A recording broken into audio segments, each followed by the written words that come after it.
Doctor Baba Saheb Ambedkar open university.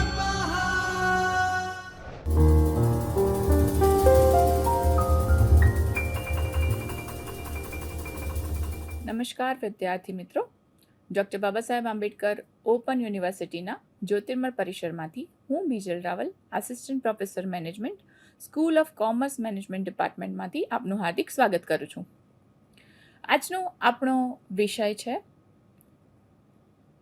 આત્મસંચાલન અને કારકિર્દી.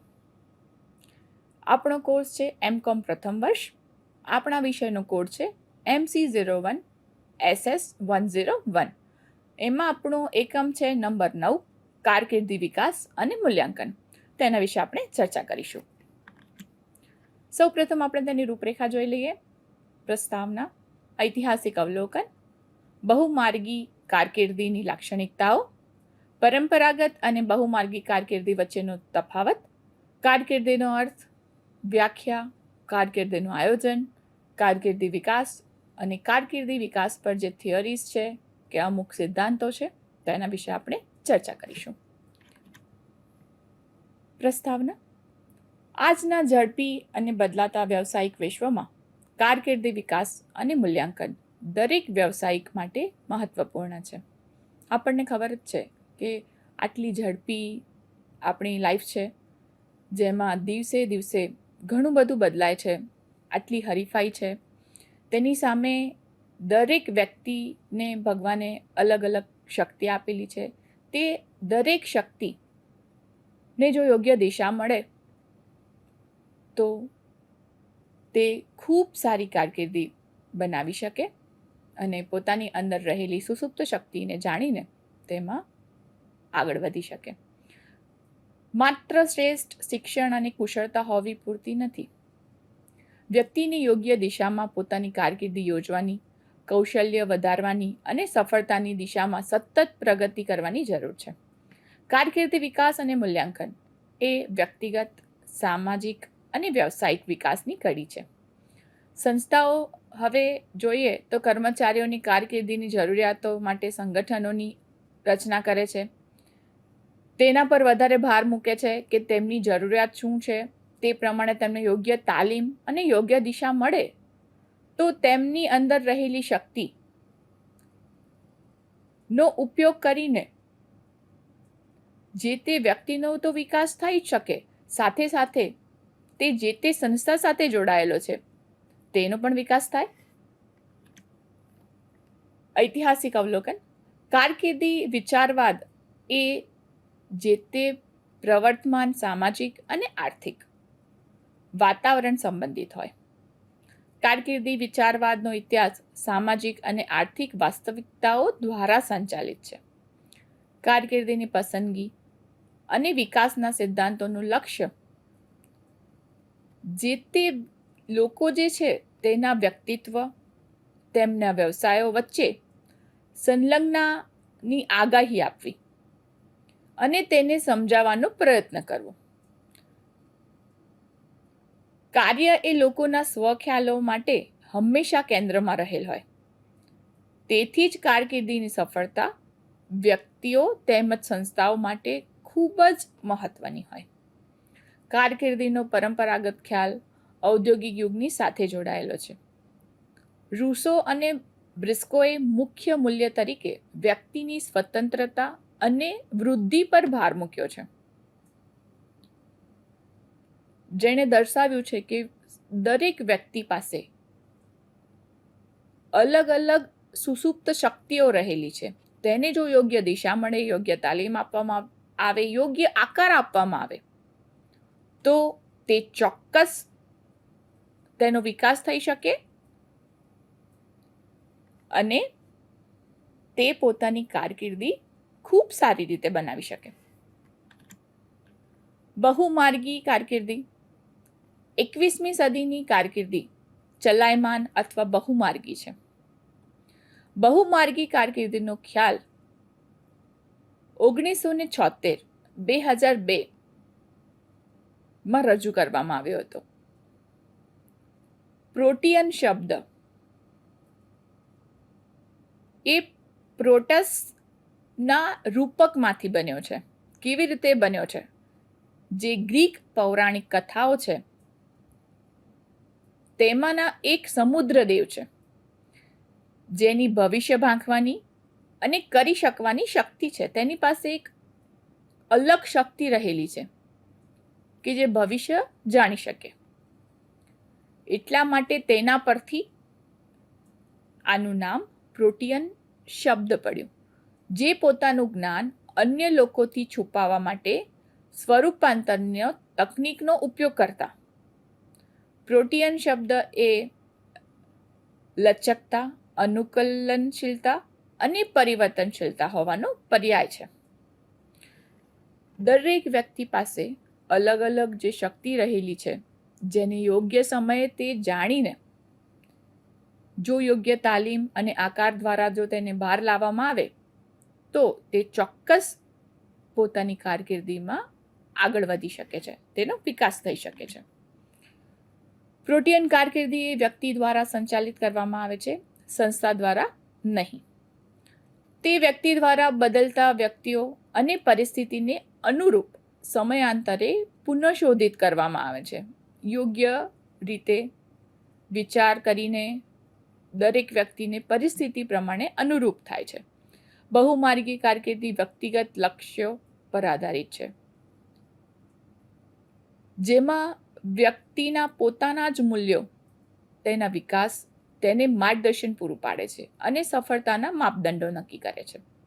વ્યક્તિગત કારકિર્દી વ્યવસ્થાપનમાં જરૂરી ક્ષમતાઓ વિકસાવી તેની પર યોગ્ય ધ્યાન આપવું અને શીખવાની માંગમાં અનુકૂલનશીલતા વિકસાવે છે. આપણે જોઈએ છીએ કે હાલના સમયમાં દરેક બાળક પાસે અલગ અલગ શક્તિ રહેલી છે, તો નાનપણથી જ આપણે તેને એ પ્રમાણે યોગ્ય દિશા આપીએ, યોગ્ય આકાર આપીએ, તો તે એ દિશામાં આગળ વધશે અને ભવિષ્યમાં પોતાના નક્કી કરેલા લક્ષ્યાંકો સિદ્ધ કરી શકશે. કેમ કે એની પાસે જે રહેલી જે કળા છે, જે શક્તિ છે, જેને ઓળખીને આપણે યોગ્ય દિશા આપીએ તો તે ચોક્કસ તે દિશામાં આગળ પોતાનું સ્થાન મેળવી શકે. બહુમાર્ગી કારકિર્દીની લાક્ષણિકતાઓ શું છે? માનસિક સફળતા પર સંપૂર્ણ ધ્યાન કેન્દ્રિત કરે છે. આજીવન ઓળખનું પરિવર્તન અને સતત શીખતા રહેવાની પ્રક્રિયા છે. નોકરીની સલામતીને બદલે રોજગાર ક્ષમતાનો ધ્યેય રહેલો છે. વિકાસના સ્ત્રોતો એ કાર્ય પડકારો અને વ્યવસાયિક સંબંધો છે, નહીં કે માત્ર તાલીમ કે પ્રશિક્ષણના કાર્યક્રમો. માત્ર તે કાર્યક્રમો કે તાલીમનો ભાગ નથી, તે યોગ્ય તેનો વિકાસ અને ઘડતર થાય તેના ઉપર કામ કરે છે. નવો કારકિર્દી કરાર સંસ્થા સાથેનો કરાર નથી, તેના કરતાં પોતાના સ્વ અને એકના કાર્ય સાથેનો છે. પોતાની જાત માટે કંઈક કરવું છે અને આગળ વધવું છે. અધિકૌશલ્યો, નવું શીખવાની કળા, તેના પર ભાર મૂકવામાં આવે છે. સ્વ વિશેનું જ્ઞાન અને અનુકૂલન ક્ષમતા કેવી રીતે વિકસાવવી તેના પર ભાર મૂકવામાં આવે છે. આપણે જેમ વાત કરીએ, દરેક વ્યક્તિ પાસે જે અલગ અલગ શક્તિ રહેલી છે, કળા છે, જેને યોગ્ય સમયે ઓળખીને જો તેને યોગ્ય આકાર આપીએ તો તે ચોક્કસ તેમાં આગળ વધશે. પરંપરાગત અને બહુમાર્ગી કારકિર્દી વચ્ચે શું તફાવત છે તેની ચર્ચા કરીએ. ગતિશીલતા, ઓછી ગતિશીલતા અને ઊંચી નોકરીની સુરક્ષા એ પરંપરાગત કારકિર્દી, અને બહુમાર્ગી કારકિર્દીમાં ઉચ્ચ ગતિશીલતા હોય અને ઓછી નોકરીની સુરક્ષા હોય. વ્યવસાયિક ભૂમિકા કઈ હોય? માત્ર એક વ્યવસાયિક ભૂમિકા હોય, માત્ર કોઈ એક જ કામ કરવાનું છે એને. જ્યારે બહુમાર્ગી કારકિર્દીમાં વિવિધ વ્યવસાયિક ભૂમિકાઓ હોય છે. આપણે જોઈએ છીએ પહેલાના સમયમાં જે કામ હતો, જે કારીગર વર્ગ કામ કરતો હતો, એ માત્ર તેમને સોંપાયેલું કામ કે શીખવાડેલું કામ એક જ કામ કરતો હતો. જ્યારે અત્યારના સમયમાં આપણે જોઈએ છે તો દરેક વ્યક્તિ પાસે અલગ અલગ ડિગ્રી તો હોય છે જ, પણ સાથે સાથે તેની પાસે વ્યવસાયમાં પણ અલગ અલગ ભૂમિકાઓ હોય છે, તેની પાસે અલગ અલગ જવાબદારી હોય છે. તો તેના પરથી જે તે વ્યક્તિ પાસે રહેલી જે કળા છે તેનો ઉપયોગ જે તે સંસ્થા પણ કરી શકે અને સાથે સાથે તે વ્યક્તિનું વ્યક્તિત્વ પણ ખીલી શકે. આવકના સ્ત્રોત, જે પરંપરાગત કારકિર્દી છે તેમાં નિયમિત પગાર હોય, અન્ય ભથ્થા હોય જે રેગ્યુલર તમને મળે છે, એક જ આવકનું સ્ત્રોત હોય. જ્યારે બહુમાર્ગી કારકિર્દી છે તેમાં નિયોજકો અને અન્ય ગ્રાહકો, અલગ અલગ ભથ્થા હોય, એક કરતાં વધારે કામ કરે છે, એક કરતાં વધારે તેની પાસે કામ કરવાની ક્ષમતા છે, એટલે તેના આવકના સ્ત્રોતો પણ એકથી વધારે હોઈ શકે. કારકિર્દી, પ્રેરણા અને સફળતાના પગલાં. પરંપરાગત કારકિર્દી છે તેમાં બહુ શ્રેણીકૃત પદો કે પગાર રહેલા છે, જ્યારે બહુમાર્ગી કારકિર્દી જે છે તેમાં વ્યક્તિ નિર્ભર, એટલે જે તે વ્યક્તિ પાસે અલગ અલગ ક્ષમતા રહેલી છે તેના માટે જે તે અલગ અલગ તેની શક્તિ છે તે શક્તિનો યોગ્ય ઉપયોગ કરીને મનોવૈજ્ઞાનિક પ્રેરણા અને વિકાસના પગલાં બહુમાર્ગીય કારકિર્દીમાં લઈ શકાય. કારકિર્દી વિકાસ માટેની જવાબદારી. પરંપરાગત કારકિર્દી જે છે તેમાં સંસ્થાકીય જવાબદારી રહેલી છે. કારકિર્દીના વિકાસ માટે જે પહેલાંથી જે ચાલતું આવ્યું છે તે પ્રમાણે તે કાર્ય કરે છે તે વ્યક્તિ. પણ બહુમાર્ગીય કારકિર્દી છે તેમાં નવું શીખવાની, જેમ જેમ આપણે જોઈએ છે કે હાલના સમયમાં આપણી પાસે જે નોલેજ છે તે પણ દિવસે દિવસે જો આપણે તેનો વધારો નહીં કરીએ તો આપણે આટલી હરીફાઈમાં ટકી નહીં શકીએ. તો તેના માટે દરેક વ્યક્તિએ પોતાની કારકિર્દીના વિકાસ માટે યોગ્ય સમયે યોગ્ય તાલીમ અને માર્ગદર્શન મેળવીને તે દિશામાં આગળ વધવું જોઈએ. કારકિર્દીનો અર્થ. કારકિર્દી શબ્દની વ્યુત્પત્તિ આશરે 16મી સદીના ફ્રેન્ચ શબ્દ કેરિયર માંથી આવે છે. તેનો અર્થ થાય માર્ગ કે રેસ કોર્સ. ફ્રેન્ચમાં આ શબ્દ લેટિન ભાષાના શબ્દ કરેરિયા કે કેરસ માંથી આવેલ છે. તેનો અર્થ થાય ચક્રીય વાહન માટેનો માર્ગ. કારકિર્દી એ વ્યક્તિની જીવનભરની વ્યવસાયિક યાત્રા છે, જેમાં અભ્યાસ, યોગ્ય તાલીમ, તેના મેળવેલા અનુભવો અને કારકિર્દી વિકાસના પગલાં, આ દરેક બાબતનો સમાવેશ થાય છે. તેની વ્યાખ્યા જોઈએ. કારકિર્દીને એટલે વ્યક્તિની શિક્ષણ અને કાર્યમાં આજીવન પ્રગતિ, જ્યાં શિક્ષણ ઔપચારિક અથવા તો અનૌપચારિક હોય. કોઈ પણ વ્યક્તિ પાસેથી મેળવેલું શિક્ષણ હોય. એવું જરૂરી નથી કે જે તે એ સ્કૂલમાં અભ્યાસ કરે છે તો માત્ર સ્કૂલ કે યુનિવર્સિટીમાંથી જ તેને કઈ વસ્તુ શીખવા મળે. તેની આસપાસ રહેલા વ્યક્તિઓ તેના ઘડતરમાં મદદરૂપ થઈ શકે. એ તેની આસપાસ રહેલા વાતાવરણમાંથી પણ ઘણું બધું શીખી શકે છે. આપણે જોઈએ છીએ કે નાના બાળકો હોય છે તે માત્ર સ્કૂલમાંથી નથી શીખતા, તેના ઘરમાં રહેલા વાતાવરણ, તેના વડીલો પાસેથી મેળવેલા સંસ્કાર, તેના પરથી પણ તે ઘણી બધી વસ્તુ શીખે છે. કાર્યમાં તમામ ચૂકવણી કરેલ અને અવેતન કાર્યમાં વ્યક્તિની ભૂમિકાઓ સામેલ હોય છે. વ્યક્તિ પાસે જે શક્તિ રહેલી છે તેના ઘડતરમાં તેના પરિવારના સભ્યો તથા તેના આસપાસનું જે વાતાવરણ છે તે પણ તેના પર ખૂબ ફેરફાર કરી શકે. તેના જે ઘડતરમાં જે ઉપયોગી વસ્તુ જે છે તેને મેળવી શકે. પ્રગતિ એ કોઈ પણ પ્રકારની ફેરબદલી હોઈ શકે જે વિકાસની ભાવનાને જાળવી રાખે છે. કારકિર્દી વ્યક્તિના જીવન, શીખવાની અને કાર્યના ઘણા જે પાસાઓ જે છે તેનો સમાવેશ કરે છે. કારકિર્દી વ્યક્તિના જીવનના કાર્યકારી પાસાઓ સાથે સંબંધિત હોય છે. કારકિર્દી શબ્દનો ઉપયોગ વ્યવસાય અથવા વ્યવસાયને વર્ણવવા માટે થાય છે, જેમાં સામાન્ય રીતે વિશેષ તાલીમ અને ઔપચારિક શિક્ષણ સામેલ હોય છે. કારકિર્દીનું મહત્વ વ્યક્તિના વ્યવસાયિક અને વ્યક્તિગત વિકાસ માટે ખૂબ મહત્વનું છે. નિષ્ણાંતિ કૌશલ્ય, તેના અંદર રહેલી સ્કિલ્સ તેને વધારવા માટે, રોજગાર, જે તે કાર્ય કરે છે તે કાર્યની સંતુષ્ટિ માટે, જીવનમાં જે લક્ષ્ય નક્કી કરેલું છે તેને પ્રાપ્ત કરવા માટે.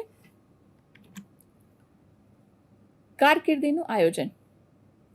કારકિર્દી આયોજન એ ભવિષ્યમાં જે ધ્યેયો નક્કી કર્યા છે તેને હાંસલ કરવા માટે વિચારો અને સમયનું વ્યવસ્થિત આયોજન. આપણે જેમ વાત કરી એમ નાના બાળકોને જો આપણે નાનપણથી જ સારું વાંચન, સારી દિશા અને સારી રીતે કેળવીશું તો જ તે ભવિષ્યમાં સારી વ્યક્તિ બની શકશે અને સારા વિચારો કરી શકશે અને પોતાનું યોગ્ય સ્થાન મેળવી શકશે. આમ ઘણા લોકો માટે નાના નાના પગલાઓ તેમના મોટા વિચારોને વાસ્તવિક બનવા તરફ લઈ જાય છે. આવી નાની નાની વસ્તુઓ જે આપણને ભવિષ્ય ઘડતરમાં ઉપયોગી થઈ શકે. સ્વજાગૃતિ. તમારે જીવનમાં, નોકરીમાં શું જોઈએ છે? ખરેખર તમને શું ગમે છે? શા માટે તમે આ કામ કરો છો? તમને શું ખુશ કરશે? આપણે વિચારીએ તો ઘણીવાર નાની નાની વસ્તુ આપણને ખૂબ ખુશી આપે છે. બીજા બધાથી તમને શું અલગ છે? તમારામાં ભગવાને તમને શું અલગ આપ્યું છે? તમારી કાર્યકુશળતામાં કોઈ કચાશ છે? તમારી કઈ બાબત પર ધ્યાન આપવાની જરૂર છે? તમે શેમાં વધારે ભાર મૂકશો, શેમાં કામ કરશો તો તમે આગળ વધી શકશો. વિકલ્પોનું અન્વેષણ. તમારા માટે કયા વિકલ્પો ઉપલબ્ધ છે? શું તમારા પ્રોગ્રામની કુદરતી પ્રગતિ છે? વિવિધ ક્ષેત્રોમાં વિસ્તરણ માટે કયો વિકલ્પ પસંદ કરવો? આપણે જોઈએ છે તો વિદ્યાર્થીઓ માટે પણ કઈ લાઈન લેવી, કઈ લાઈનમાં જઈશું તો વધારે ફાયદો થશે. પણ વિદ્યાર્થી મિત્રો, તમારા પાસે જે સુસુપ્ત શક્તિ રહેલી છે, તમને શું ગમે છે?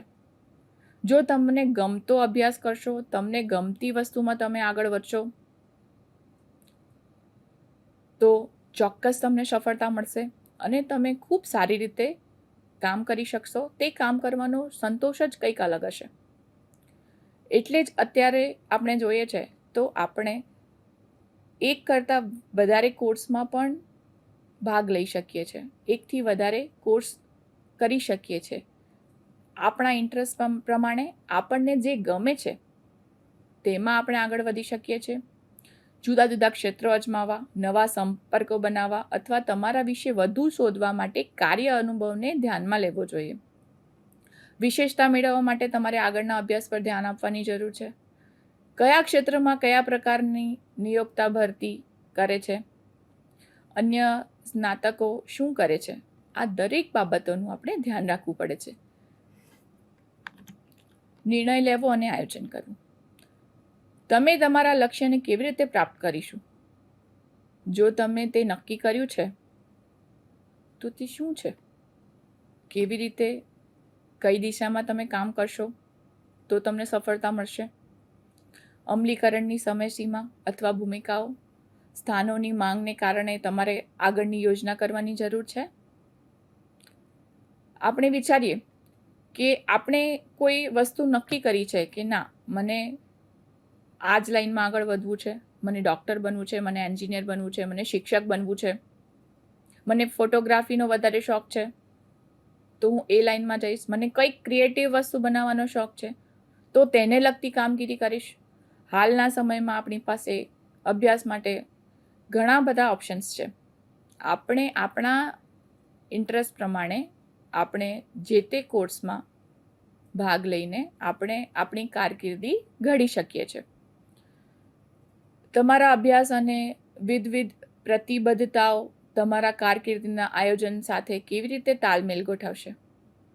તમે આ કારકિર્દીના આયોજનને તમારા અભ્યાસ, તમારી સાથે કોઈ પણ પ્રતિબદ્ધતાઓ સાથે તમારા અનુસૂચિ કેવી રીતે ફિટ કરશો?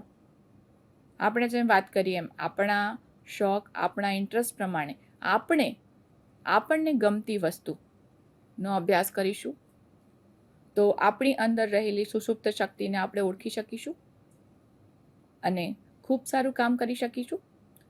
શું તમારે કોઈ ખાસ ક્ષેત્રમાં મહેનત કરવાની જરૂર છે?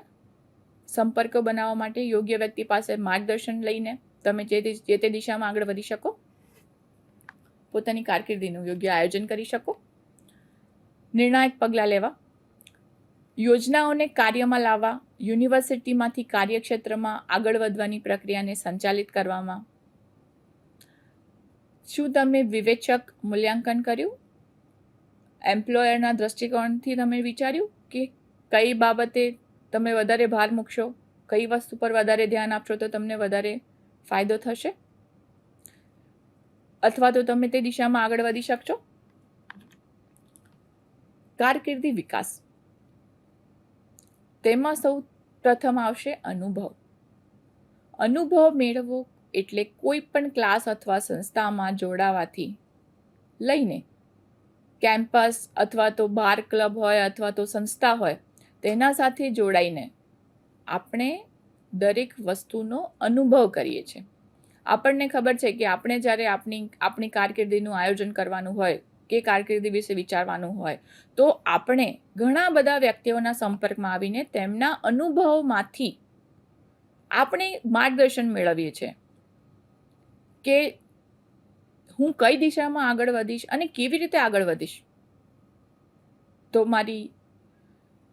મારો આ વ્યક્તિત્વનો તો વિકાસ થશે, સાથે સાથે હું યોગ્ય મારી કારકિર્દીનું ઘડતર કરી શકીશ. અનુભવ એ કોઈ પણ હોઈ શકે, કોઈ પણ વ્યક્તિ પાસેથી આપણે મેળવી શકીએ. વધુમાં પોતાની શક્તિ અને નબળાઈઓ ક્યાં છે તે શોધવામાં આપણને મદદ કરે છે કે આપણે કઈ બાબત પર ભાર મૂકવાની જરૂર છે, શેની પર કામ કરવાની જરૂર છે. ત્યારબાદ નંબર 2 છે વિશ્લેષણ. તમારા અનુભવને સારી રીતે સમજ્યા ત્યારબાદ તેનું યોગ્ય વિશ્લેષણ કરવું તે ખૂબ જરૂરી છે. વ્યક્તિ વિશ્લેષણ પદ્ધતિ વડે કારકિર્દી સલાહકાર સાથે વાત કરીને પોતાના વિચારોને ગોઠવવામાં અને કારકિર્દીના લક્ષ્યો બનાવવામાં મદદ કરી શકે છે. આપણે જેમ વાત કરીએ એમ આપણે જે તે વિષયમાં જે તે અભ્યાસ કરવો છે અથવા તો જે તે ક્ષેત્રમાં આપણે આગળ વધવું છે તે ક્ષેત્રના નિષ્ણાંતો પાસેથી યોગ્ય માર્ગદર્શન મેળવીને આપણે જે નક્કી કર્યું છે, આપણા જે વિચારો છે તેને યોગ્ય દિશા આપીશું અને આપણે નક્કી કરેલા લક્ષ્યાંકો સુધી પહોંચીશું. કારકિર્દીનો ખ્યાલ. કારકિર્દી ખ્યાલ એ જે તે વ્યક્તિને ગ્રેજ્યુએશન પછી આગળ વધવા માર્ગદર્શન પૂરું પાડે. છેલ્લી 2 ઇન્ટર્નશિપ જે આપણે કરી હોય તેના વિશ્લેષણ કર્યા પછી આપણને લાગે કે ખરેખર આપણે જે વિષય માટે ઇન્ટર્નશિપ કરી છે તેમાં આપણે યોગ્ય કામ કર્યું છે કે આપણે વધારે કામ કરવાની જરૂર છે તે વિષય પર તે નક્કી કરી શકાય. માહિતીનું એકત્રીકરણ. ઓનલાઈન સ્ત્રોતનો ઉપયોગ કરીને વ્યવસાયિક સંશોધન કરવું. ભૂતપૂર્વ વિદ્યાર્થીઓ સાથે મુલાકાત યોજીને તેમના અનુભવ પાસેથી આપણે નક્કી કરવું તેમના કારકિર્દીના અનુભવો તેમજ અન્ય કયા પુસ્તકો વાંચવા તેમની સાથે ચર્ચા વિચારણા કરીને આપણે નક્કી કરવું. હાલના સમયમાં આપણે જોઈએ તો આપણે કારકિર્દીનું ઘડતર કરવાનું હોય, કારકિર્દી વિશે વિચારવાનું હોય તો વિદ્યાર્થીઓ જે તે વ્યક્તિ કે જે તે વિષયમાં તે નિષ્ણાંત થઈ ગયા અથવા તો જેના પર તે ખૂબ સારું કામ કરી રહ્યા છે, અત્યારે ખૂબ સારો ધંધો વિકસાવ્યો છે જે તે વ્યક્તિએ, તો તેની સાથે ચર્ચા વિચારણા કરીશું. તે પોતાના અનુભવો શેર કરશે કે હું પણ તમારી જગ્યાએ હતો, હું પણ તમારા જેટલી એજનો હતો ત્યારે મને પણ આ બધા સમયમાંથી પાસ થવું પડ્યું, મને પણ આ પ્રકારના જે આસપાસના વાતાવરણમાંથી કે આસપાસની જે સોસાયટી છે તેમાંથી આ અનુભવ મળ્યા હતા અને ત્યારબાદ મેં મારી પર આવી રીતે કામ કર્યું, આવી રીતે હું આગળ વધ્યો. જે તમને મોટિવેશન આપશે, જે તમને તમે નક્કી કરેલા લક્ષ્યાંકોને સરળતાથી પાર કરવા માટે યોગ્ય દિશા આપશે. કારકિર્દી વિકાસ પર થિયરીઝ અને સિદ્ધાંતો છે, તે આપણે જોઈએ અને ખૂબ સરળતાથી સમજી શકાય તે રીતે સમજીએ. સૌ પ્રથમ છે હોલેન. એને જે થિયરી આપી છે તે શું કહે છે? વ્યક્તિ એવી નોકરી પસંદ કરે છે જ્યાં તે પોતાના જેવા લોકો સાથે રહી શકે. વ્યક્તિત્વ કેવું હોવું જોઈએ? વ્યક્તિત્વ અને કાર્ય પર્યાવરણ વચ્ચે સુસંગતતા હોવી જોઈએ. આપણે જેમ વાત કરીએ એમ વ્યક્તિને યોગ્ય વાતાવરણ મળવું જોઈએ. જો વ્યક્તિને યોગ્ય વાતાવરણ મળશે તો જ તેની અંદર રહેલી સુસુપ્ત શક્તિઓ બહાર આવશે અને તે યોગ્ય કામ કરી શકશે. જો તેને અનુરૂપ વાતાવરણ જ નહીં મળે તો તે જે તે દિશામાં આગળ નહીં વધી શકે. કયા કયા પ્રકારો છે? વાસ્તવિક, તપાસકર્તા, કલાત્મક, સામાજિક, સ્પર્ધાત્મક અને પરંપરાગત. તેનો સિદ્ધાંત શું છે? યોગ્ય કારકિર્દી એ જ્યાં વ્યક્તિનું વ્યક્તિત્વ અને પર્યાવરણનો મેળ ખાય, એટલે બંને વચ્ચે સુસંગતતા હોય. શેઇન શું કહે છે? વ્યક્તિના વ્યક્તિગત મૂલ્યો અને આંતરિક પ્રેરણાઓ નક્કી કરે છે કે તેની કારકિર્દી કઈ બનાવી શકે.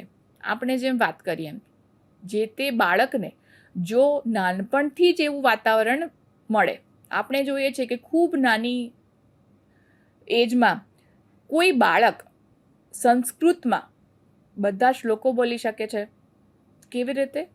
કેમ કે એને નાનપણથી જ એવું વાતાવરણ મળ્યું, એવા સંસ્કારો મળ્યા, જેને લીધે તે વ્યક્તિમાં જે સંસ્કારો પહેલેથી જ હતા, કદાચ એના જન્મ પહેલાં તેને ગર્ભ સંસ્કાર દ્વારા તે વ્યક્તિ પાસે નોલેજ આવ્યું હોય, એવું યોગ્ય વાતાવરણ મળ્યું, યોગ્ય દિશા મળી, ત્યારે જઈને તે નાના બાળકમાં રહેલી સુસુપ્ત શક્તિઓ બહાર આવી અને તેને યોગ્ય દિશા મળી. તો ખૂબ નાની ઉંમરમાં તેને ઘણું બધું મેળવી લીધું. વ્યક્તિની અંદર રહેલા ગુણો, શક્તિઓ એને ઓળખીને તેને યોગ્ય દિશા આપીએ તો ચોક્કસ તેના વ્યક્તિત્વનો નિખાર આવી શકે. કાર્યકારી લાયકાત, સંચાલકીય યોગ્યતા, સ્થિરતા અને સર્જનાત્મકતા. એનો સિદ્ધાંત શું છે? વ્યક્તિની કારકિર્દી તેની આંતરિક એન્કર પર આધારિત છે. તેની આંતરિક શક્તિ જે રહેલી છે તેનો આધાર રહેલો છે. યુંગ અને બ્રિક્સ શું કહે છે કારકિર્દી વિકાસ માટે? વ્યક્તિના પ્રકારો તેના આધારે નક્કી થાય કે વ્યક્તિની કાર્યશૈલી કઈ રાખી શકાય, તેને અનુરૂપ તેને ગમતું કયું કાર્ય છે તે નક્કી કરી શકાય. વ્યક્તિત્વના 4 પરિણામો હોય: બહિર્મુખ અને અંતર્મુખ. જે તે વ્યક્તિ હોય છે, આપણે જોઈએ છે કે કોઈ વ્યક્તિ ખૂબ નિખાલસતાથી પોતાના વિચારો રજૂ કરી શકે, આપણે તેને બહિર્મુખ કહીએ કે જે તે વ્યક્તિ સાથે પોતાના વિચારો શેર કરી શકે. અંતર્મુખ વ્યક્તિ હોય કે જેને એકલું રહેવું પસંદ છે, જેને ઘણા બધા લોકો સાથે વાત કરવું નથી પસંદ. સંવેદનાત્મક અને અંતઃપ્રજ્ઞાની વ્યક્તિ હોય. અલગ અલગ પ્રકારના વ્યક્તિત્વ છે જે ખૂબ સંવેદનાત્મક છે, કે જેને નાની નાની વસ્તુઓ તેના મન પર અસર કરી જાય છે. વિચારશીલ છે, અનુભવલક્ષી છે. આપણે જોઈએ છે કે ઓછું ભણેલી વ્યક્તિ પાસે પણ ઘણું સારું નોલેજ હોય છે. તે તેના અનુભવ પરથી ઘણું બધું શીખવી જાય છે. નિષ્કર્ષવાદી, પૂર્ણ સભા. આમ દરેક વ્યક્તિ પાસે રહેલી સુસુપ્ત શક્તિઓને યોગ્ય દિશા મળે તો તેના વ્યક્તિત્વમાં નિખાર લાવી શકાય. વ્યક્તિત્વના સંયોજનથી વ્યક્તિની કારકિર્દી પસંદગી અને તેનું વર્તન નક્કી થાય. આમ યોગ્ય કારકિર્દીના વિકાસ માટે જો આપણે દરેક વ્યક્તિને યોગ્ય દિશા સૂચન કરી શકીએ, યોગ્ય તાલીમ આપીએ તો ચોક્કસ આપણે તેમાં આગળ વધી શકીએ અને જે તે વ્યક્તિ પોતાની શક્તિને ઓળખીને યોગ્ય કારકિર્દીનું ઘડતર કરી શકે અને ભવિષ્યમાં પોતે નક્કી કરેલા લક્ષ્યાંકોને સિદ્ધ કરી શકે. તો વિદ્યાર્થી મિત્રો, કારકિર્દીના ઘડતર માટે, કારકિર્દીના વિકાસ માટે આપણે મેળવેલા અથવા તો આપણા માર્ગદર્શક વ્યક્તિ પાસેથી મેળવેલા અનુભવ દ્વારા આપણે સ્વને ઓળખીને જાતે નક્કી કરીને આપણે યોગ્ય કારકિર્દીનું ઘડતર કરી શકીએ. નવા વિષય સાથે ફરી મળીશું. ત્યાં સુધી ધન્યવાદ. स्वाध्यायः परमः